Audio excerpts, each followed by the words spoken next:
Well, it was a rainy start here at Festival International, but volunteers and staff powered through, making sure everything's in place before the music kicks off. I'm Penelope Lopez here on the festival grounds, where I spoke with one volunteer who told me the rain only added to the memories.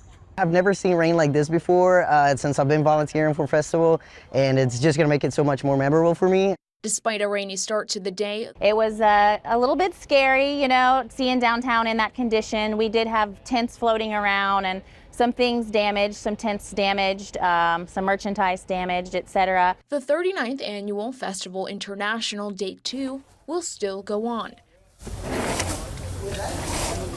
Crews and volunteers like Leonardo Juarez were breaking down boxes and bagging volunteer shirts that got soaked Thursday morning. Right now, pretty much we're just jumping around, seeing what we can do and help out. And we were just, squeezing the water out of the shirts because a lot of the volunteer shirts got damaged. Or not damaged, but they soaked in, they got wet. Our team did go around this morning and assess all the production equipment, etc.